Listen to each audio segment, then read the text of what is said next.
Estamos seguindo uma série de reflexões sobre idolatria.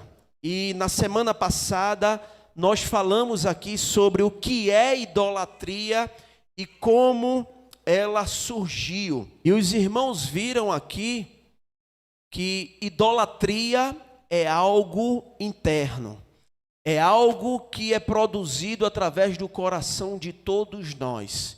Pois já todos os homens nasceram com um coração idólatra. Idolatria é tudo aquilo que pode se tornar um Deus na sua vida. Idolatria é exatamente a substituição do Deus verdadeiro por um falso Deus que nasce no nosso coração. Foi o que a gente viu em Ezequiel 14, do versículo 1 ao 5. Pois no versículo 3, ele disse que o povo estava levantando os seus próprios ídolos dentro do seu coração. É no coração também que nascem os desejos malignos, como prostituição, avareza, como Jesus disse em Mateus capítulo 15. Portanto, irmãos, o que acontece é que muitas pessoas hoje estão amando mais as coisas, mais a si mesmo do que amando a Deus. Isso é idolatria. Vimos que a idolatria é um pecado antigo. A sua origem é no Jardim do Éden, exatamente em Gênesis capítulo 3, quando Satanás, conversando com Eva, ofereceu ali uma proposta para que ela fosse como Deus, conhecedora do bem e do mal. Ali ativou o coração idólatra do ser humano. Quero ser como Deus. E ali ela substituiu a comunhão que tinha com Deus por uma proposta momentânea de soberba e prazer. Pois diz o texto que quando ela viu o fruto, ali estava a concupiscência dos olhos, ali estava a concupiscência da carne, pois ela queria comer do fruto, provar para ver se era bom, e ali estava a soberba da vida, porque ela queria se tornar conhecedora do bem e do mal. Gênesis 3:6. O tema de hoje que nós queremos tratar é sobre os efeitos da idolatria em nossa vida. Eu convido você a abrir sua Bíblia em Gênesis, e nós vamos ler a partir do versículo de número 7. Depois que a idolatria entrou na experiência humana, meus irmãos, ela jamais nos deixou. Depois que Eva comeu do fruto, o versículo 7 em diante vai tratar das consequências. Então diz o texto: abriram-se então os olhos de ambos, de Eva e Adão, e percebendo que estavam nus, coseram folhas de figueira e fizeram cintas para si. Quando ouviram a voz do Senhor Deus, que andava no jardim pela viração do dia, esconderam-se da presença do Senhor, o homem e sua mulher, por entre as árvores do jardim. E chamou o Senhor Deus ao homem e lhe perguntou: onde estás? Deus queria saber onde estava o primeiro casal, a quem ele tinha comunhão e intimidade todos os dias. Porém, o homem, ao ouvir a voz do Senhor no jardim, vendo que estava nu, percebendo que estava nu, teve medo e se escondeu. Versículo 11, perguntou-lhe Deus: quem te fez saber, Adão, que estavas nu? Comeste da árvore de que te ordenei que não comesse? Então disse o homem: a mulher que me deste por esposa, ela me deu da árvore e eu comi. Disse o Senhor Deus à mulher: que é isso que fizeste? Respondeu a mulher: a serpente que me enganou e eu comi. Veja, um querendo botar a culpa no outro, mas ninguém assume a culpa do pecado. Verso 14.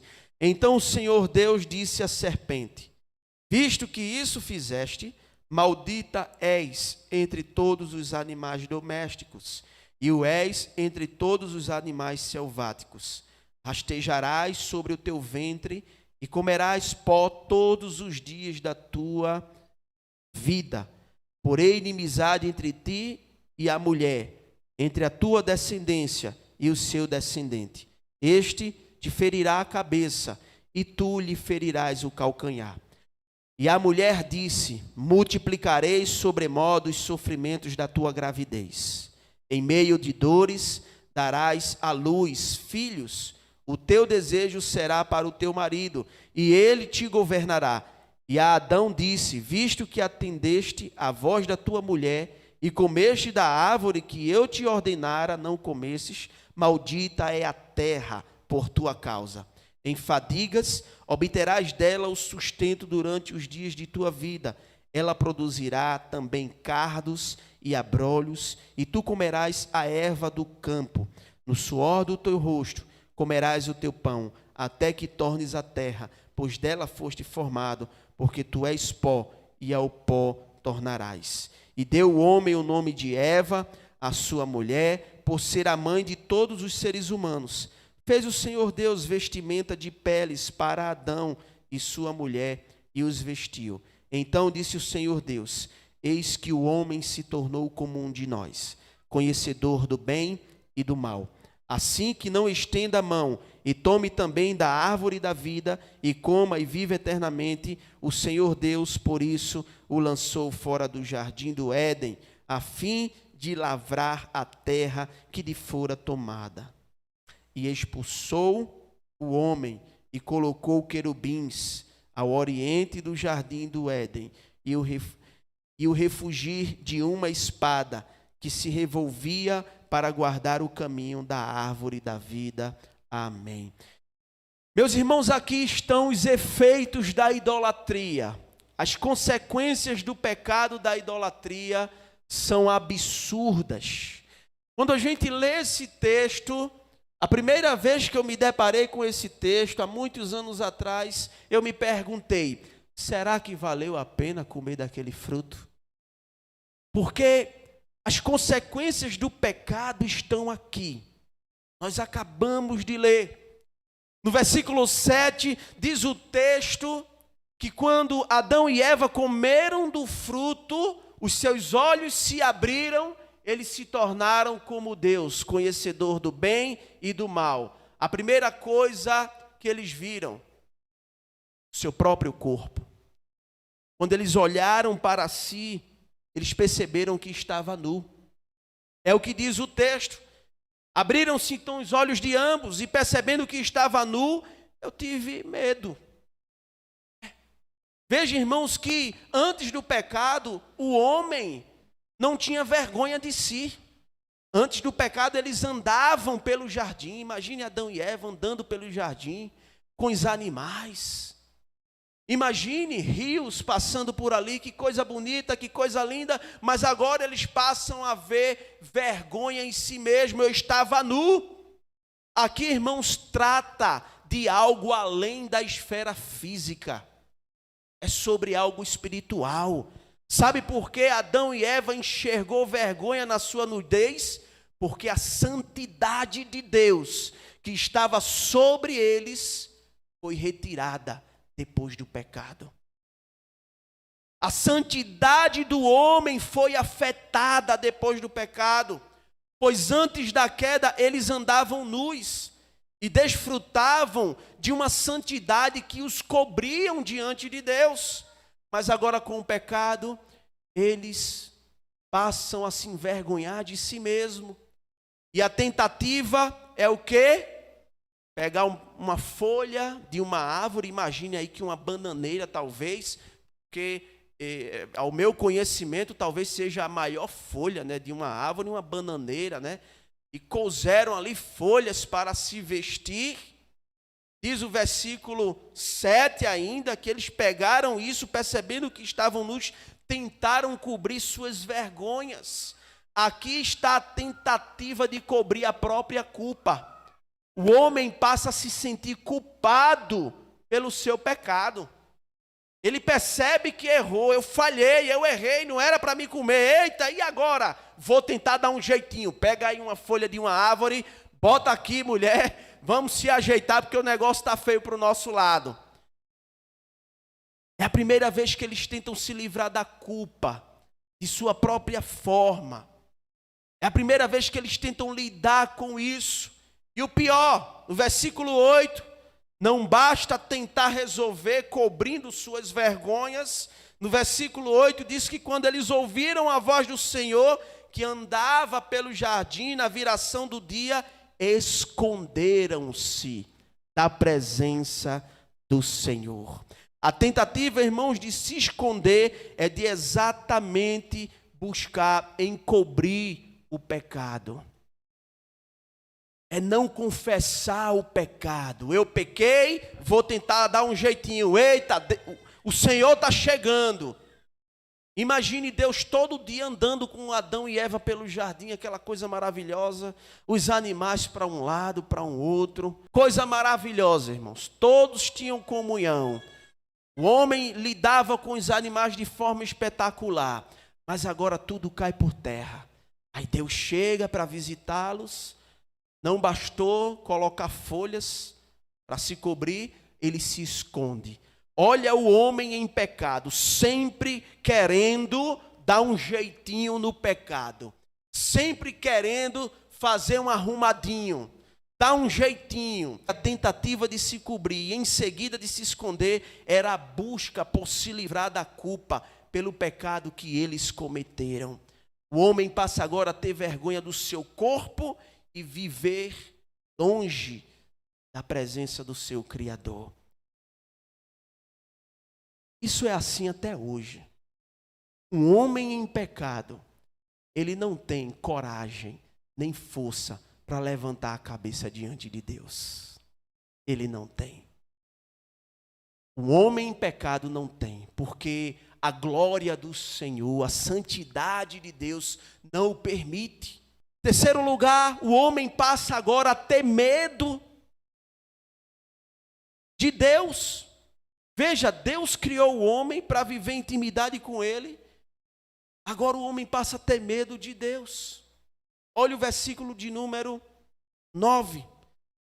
E chamou o Senhor Deus ao homem e lhe perguntou: onde estás? Deus quer conversar com Adão. Onde é que você está, Adão? E o que é que Adão diz? Versículo 10, eu ouvi a tua voz, Senhor, no jardim, porque eu estava nu, eu tive medo e me escondi.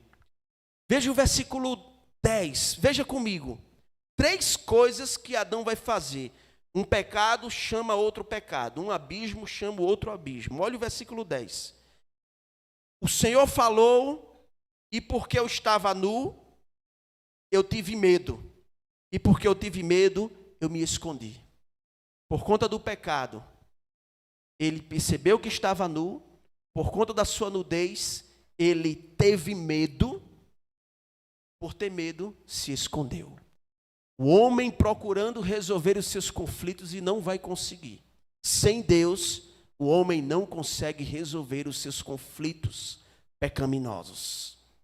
Aqui, meus irmãos, pela primeira vez o medo passa a existir na vida humana, pois Deus não criou você para ter síndrome do pânico. Deus não criou você para ter ansiedade, depressão, não. Pois tudo que Deus fez e viu Deus que era bom. Mas em primeira coisa o que acontece é que depois do pecado, em relação à psique do homem, ele passa a ter medo. O medo é fruto do pecado. A ansiedade, a depressão, síndrome do pânico, síndrome daquilo, disso. Tudo fruto do pecado. O homem passa agora a sentir medo. Mas não basta isso. Os efeitos da idolatria no coração do homem faz ele transferir a sua culpa. Ele percebeu que foi culpado. Porém, agora ele quer transferir essa culpa para o seu semelhante. Veja comigo o versículo de número 11, perguntou-lhe Deus: quem te fez, homem, saber que tu estava nu? Por acaso tu comeste da árvore que eu te ordenei para não comer? Ah, Senhor, olha, eu comi, mas foi a mulher que tu me deste e me deu para comer. A mulher que o Senhor me deu, foi ela, a mulher que me deste, versículo 12. A mulher que me deste por esposa, ela que me deu do fruto. Interessante, irmãos, sabe o quê? Que no capítulo 2, Deus dá uma ordem para Adão. Versículo de número 16, Gênesis 2,16. E o Senhor Deus deu-lhe esta ordem: de toda árvore do jardim comerás livremente, mas da árvore do conhecimento do bem e do mal não comerás, porque no dia que dela comeres, certamente morrerás. A quem Deus deu a ordem? Foi a Adão. A quem Satanás tentou para desobedecer a ordem? Eva. A quem Deus cobrou pelo pecado? Adão. O homem agora passa a transferir a sua responsabilidade. A mulher que me deste por esposa, ela me deu da árvore e eu comi.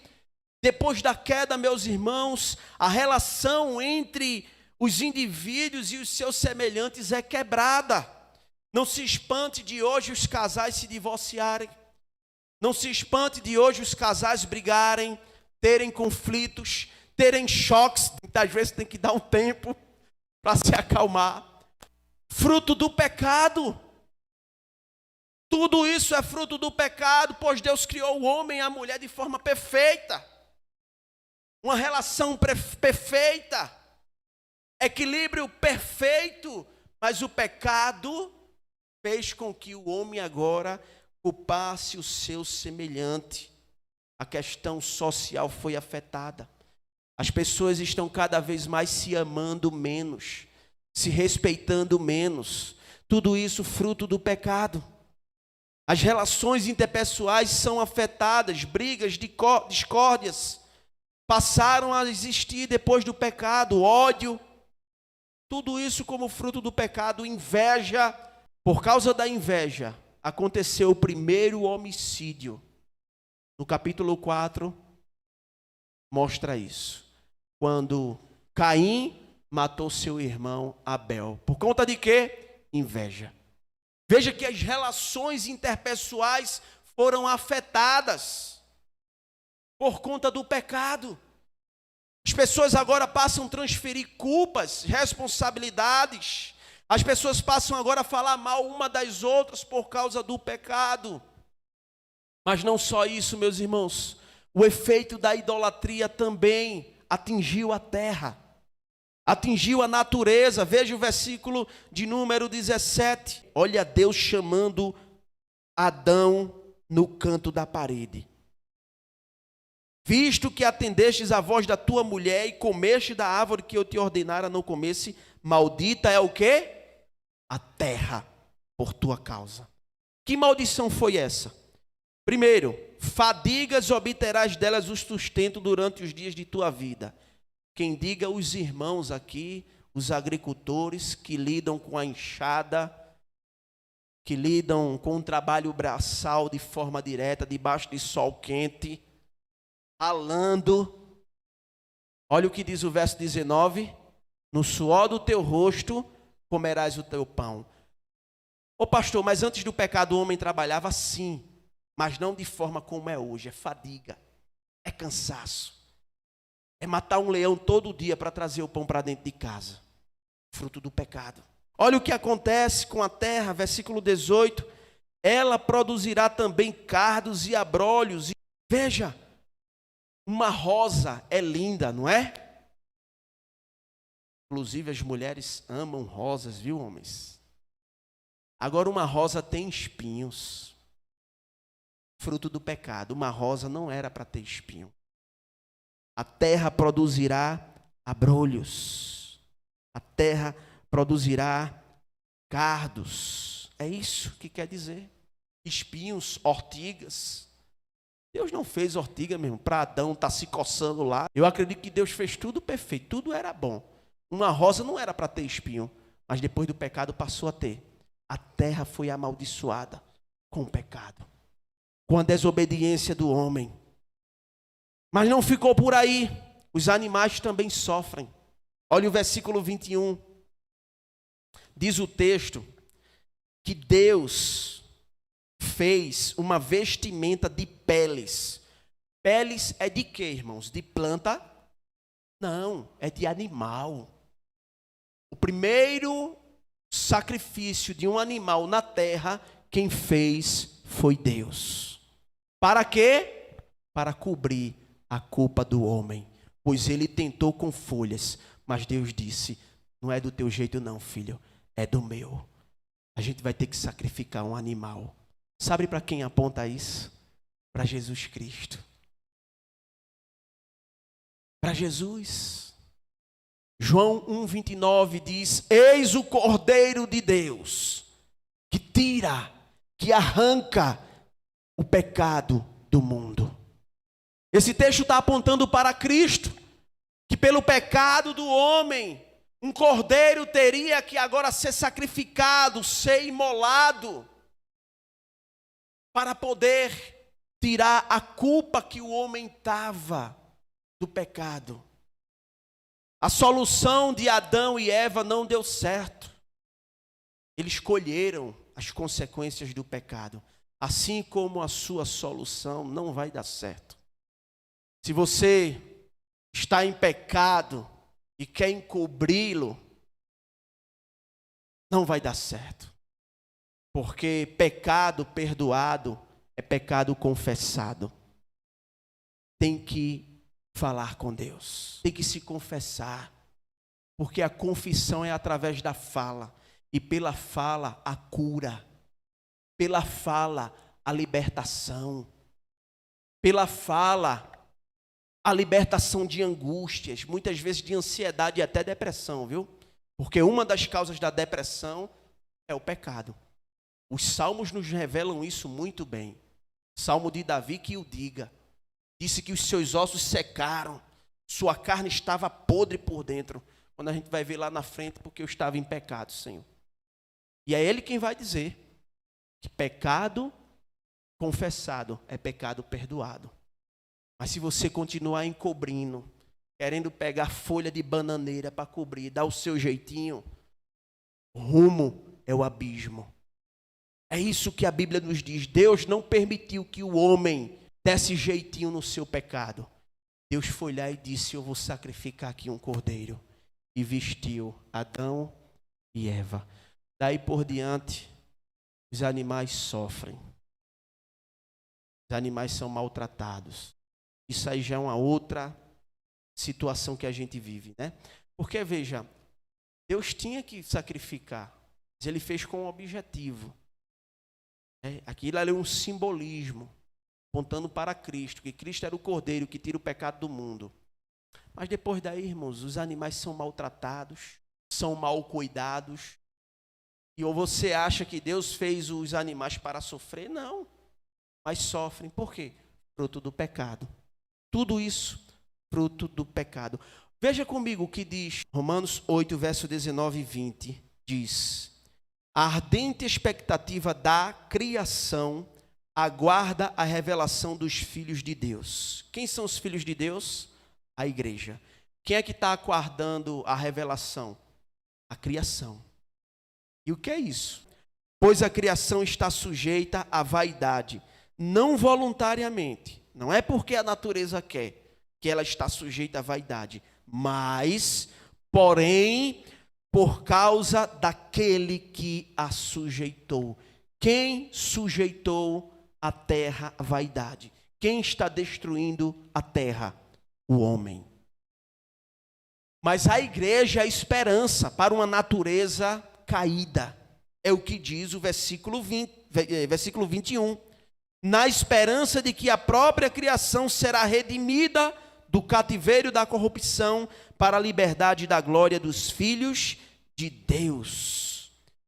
Porque sabemos que toda a criação a um só tempo geme e suporta angústias até agora. Um exemplo bem simples para você entender isso aqui. Quando você joga lixo na rua, no rio, no lago, você está contribuindo para o sofrimento da criação.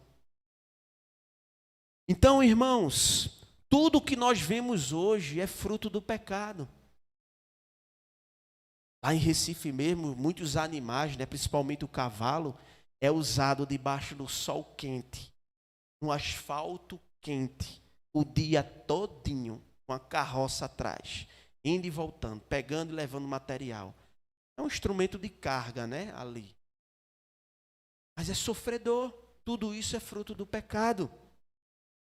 A terra amaldiçoada, a morte de animais, o abandono, tudo isso é fruto do pecado. Agora veja comigo, meus irmãos. Quando a gente vê esse texto, em primeiro lugar, o relacionamento do homem com Deus foi afetado, porque o homem agora passa a se esconder de Deus.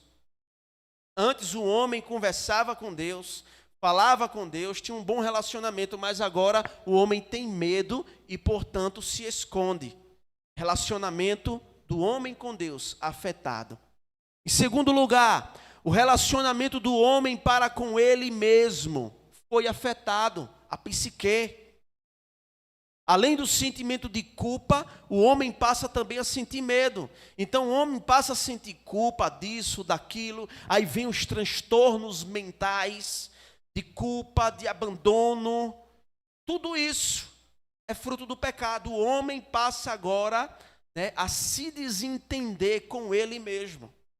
Em terceiro lugar, o relacionamento do homem para com o seu semelhante também foi afetado. Pois quando Deus perguntou a Adão, quem te fez saber que estava nu? A mulher que me destes. Antes, osso dos meus ossos, carne da minha carne, chamar-se-á varoa, porquanto do varão foi formado. Antes o cara era um poeta. Agora o caba está sendo um destruidor. A mulher que me destes. Não é osso dos meus ossos, mas não, nem carne da minha carne, mas não. É a mulher que me destes. O relacionamento do homem para com seu semelhante foi afetado. E quarto e último lugar, o relacionamento do homem com a terra e os animais foram afetados. Foram afetados. Timothy Keller, em seu livro Deuses Falsos, ele vai dizer que a tentação no jardim do Éden era de resistir aos limites que Deus tinha colocado em nós. Quando o diabo chegou ali em forma de serpente tentando Eva, a tentação ali não era comer do fruto, não era o fruto em si. A Bíblia não fala nem qual era o fruto, se era uma maçã, uma banana, um abacaxi. No decorrer da história, principalmente da Idade Média, foi ensinado que foi uma maçã, pela sua beleza. A maçã, de fato, é muito linda, A forma, a cor, aquela variação de cores que ela tem, mas a gente não sabe qual foi o fruto. O fato é que a tentação em si não foi comer do fruto. A tentação em si foi de resistir ao limite que Deus tinha colocado. É como um filho que tem dificuldade em obedecer uma ordem do pai. O pai diz não, aí ali a tentação dele de resistir se obedece ou não. Se desobedecer, vai cair em pecado, em desgraça. Se obedecer, encontrará alegria e felicidade. Eva aqui, meu irmão, encontrou tristeza, amargura. Inclusive, uma das consequências para a mulher foi, ao dar à luz, aumentará as dores da tua de gravidez. Pastor, então antes, a mulher sentia dores? Sim. Portanto, não é como é hoje. Eu assisti o parto de Laura, do começo ao fim, eu estava com Cristiane. Foram 24 horas de sofrimento. Ela era lá e eu do lado, meu Deus, vem aqui e tal, e fazia uma massagem e ajudava, não tinha o que fazer. É sofrimento, multiplicarei. Então veja, a ideia é que a mulher já sofria, mas agora foi multiplicado sobremodo. Versículo 16 do capítulo 3 de Gênesis. os sofrimentos da tua gravidez, em meio a dores, darás à luz filhos. Irmãos, os efeitos da idolatria, do pecado, acabou com tudo que era bom, que Deus tinha dito que era. Por isso, Jesus ele vem para redimir. Jesus ele veio para reconciliar o homem com Deus, o homem consigo mesmo, o homem com seu próximo e o homem com a terra. O problema do ser humano está aqui, Gênesis 3, está aqui. O ser humano foi afetado em todas as áreas de sua vida. A idolatria, meus irmãos, é um ato de serviço a nós mesmos, que consiste na tentativa de sempre querer suprir as nossas carências. Quais as consequências disso para nós hoje? Em primeiro lugar, a idolatria impede o cumprimento de nosso propósito original. Deus criou Adão e Eva para quê? Para viverem para a glória do Senhor. Mas agora, depois do pecado, tudo isso é desfeito, tudo isso é quebrado. O homem que era para viver no jardim de boa, com comunhão com Deus e com seu semelhante, consigo mesmo, agora vive perturbado. O homem agora nasce sem saber sua identidade e seu propósito.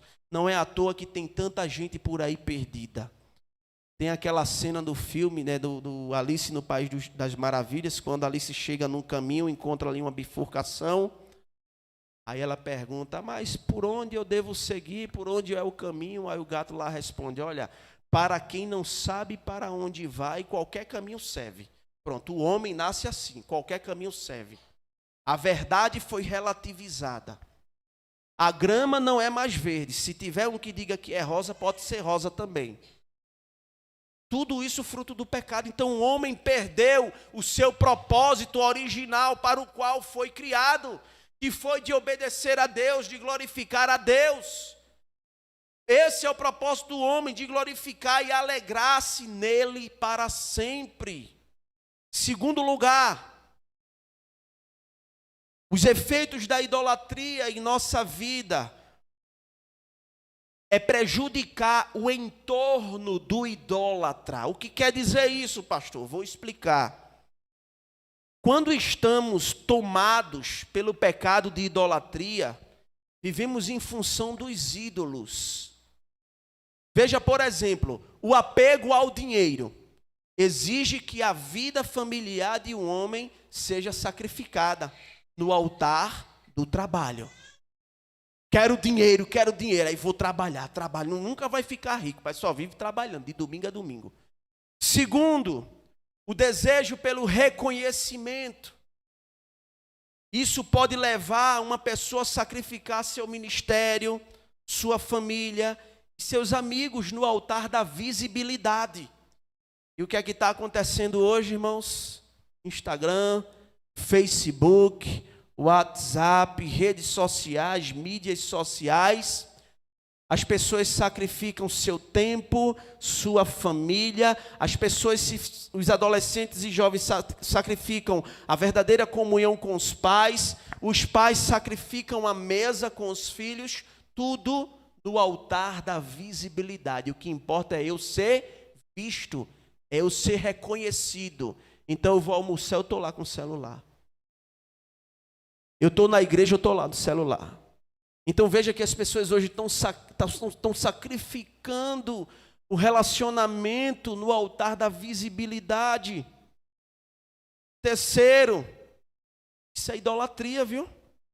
O desejo pelo sexo desenfreado pode levar um homem ou uma mulher a abandonar seu cônjuge por uma noite de prazer no altar da promiscuidade.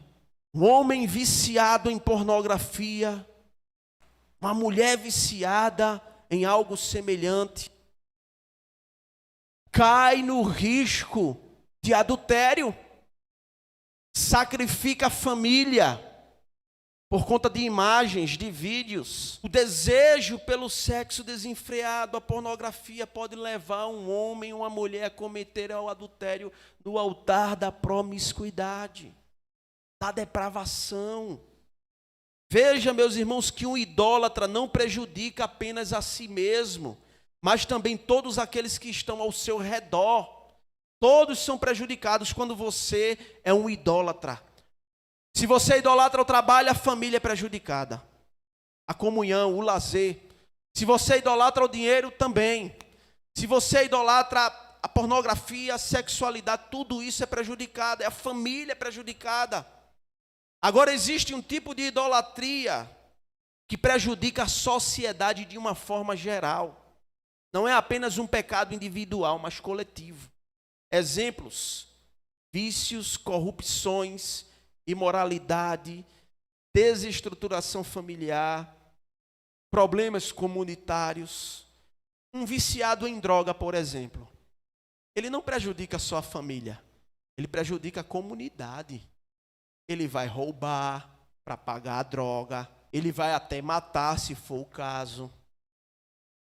Ele vai fazer um mal a uma pessoa lá fora. Ele está disposto a tudo para manter o seu vício em dia. Isso é o quê? Idolatria que nasce no coração, o pecado. Veja como a idolatria tem a ver com o pecado, está junto. Todo idólatra é um pecador e todo pecador é um idólatra. Não tem como correr disso. Então, se você pensava que idólatras eram só apenas que se curvavam diante de imagens, essa ideia já cai por terra, viu? Todos nós podemos ser um idólatra de carteirinha. O ser humano está numa tentativa de sempre buscar satisfazer a si mesmo por meio de prazeres, bens materiais e pessoas. A queda, irmãos, lá do primeiro casal, nos distanciou da fonte que sacia a nossa sede, e o resultado disso é o vazio e a tendência de tentar preenchê-lo com o que não tem a capacidade nenhuma de fazê-lo. Todo homem nasce com um vazio, mas ele vai buscar preencher com aquilo que não vai resolver. Sexo, drogas, dinheiro, tudo isso são tentativas que não vai suprir a necessidade do ser humano, que é de ter Deus como seu único e suficiente Salvador. Jeremias 2:13 diz: porque dos males cometeu o meu povo, a mim me deixaram o manancial de água vivas, e cavaram cisternas rotas, que não retêm águas. Veja, o pecado da idolatria é isso aqui que ele está dizendo. Você tem uma cisterna cheia, que é Deus, está lá para você saciar a sua sede. A Deus é essa fonte. Mas você vai buscar água numa cisterna furada. Numa cisterna que muitas vezes nem água tem. Está só te enganando. Essa cisterna são as drogas, prostituição, são as piores coisas que este mundo pode oferecer. A nossa fonte, a nossa verdadeira fonte de alegria, a nossa verdadeira fonte de prazer está em Deus e não nas coisas. Por isso, meus irmãos, visto que o nosso coração depois da queda tornou-se uma fábrica de ídolos, a Bíblia nos alerta sobre a idolatria, trazendo 3 imperativos para nós. E eu concluo com isso aqui. Êxodo 20, versículo 3. Deus disse para o seu povo: não terás outros deuses além de mim. O que é idolatria? É a substituição do Deus verdadeiro por um falso Deus. Não terás outros deuses além de mim. Quem tem sido o teu Deus? O teu carro? O teu trabalho? O teu dinheiro? Os teus filhos? Porque tem pessoas que idolatram filhos, colocam filhos em primeiro lugar. O teu marido, a tua esposa, quem tem sido o teu Deus? não terás outros deuses além de mim. Segundo imperativo, primeira carta de Paulo aos Coríntios, capítulo 10, versículo 14. Portanto, meus amados, fugi da idolatria. Meu irmão, a idolatria está ali, fuja dela. O pecado está ali, fuja dele. Está naquele caminho ali, eu vou dar as costas e vou seguir outro caminho. Fujam da idolatria, fujam do pecado. Terceiro e último, primeira carta de João, capítulo 5, versículo 21. Filhinhos, guardai-vos dos ídolos. É que ele está dizendo aqui, guardai-vos dos ídolos. Protejam-se, previnam-se, se cuidem, fiquem alertas. Guardai-vos dos ídolos, vigiem, cuidado. Talvez o seu coração seja um coração idólatra. Talvez neste momento você está idolatrando algo. Você está no culto, mas está pensando em outra coisa. Guardai-vos dos ídolos. Tudo que ocupa teu pensamento, se não for Deus, é idolatria. Lembra de Maria e Marta, quando Jesus chegou na casa delas? Marta estava o quê? Excesso de limpeza, varrendo. Tem mulher que é assim, né? Todo tempo, não para. O filho está precisando de uma atenção, mas não, é a casa, é isso. O marido chegou e quer uma atenção. Está limpa. Eita, é Marta, Jesus estava lá, era Jesus que estava lá. Não era qualquer pessoa dela, era Jesus de Nazaré. Aquele que curou, libertou, salvou, mas a mulher estava lá, limpando. Maria foi a mulher sábia. Estava aos pés do Senhor, só ouvindo. Quem é você, Marta ou Maria? Quem tem sido os seus ídolos? O que você tem colocado no lugar de Deus? Que Deus tenha misericórdia de nós, irmãos, e nos ajude a termos um coração voltado para Deus. Como disse Santo Agostinho, um dos maiores teólogos da igreja até hoje, tu nos fizestes para ti, Senhor, e o nosso coração andará inquieto, enquanto em ti não repousar. Meu irmão, minha irmã, o seu repouso está no Senhor. A sua alegria está no Senhor. A paz que você procura está no Senhor. Não está em qualquer outra coisa que não seja Deus. Está nele. É nele que você precisa descansar. Amém.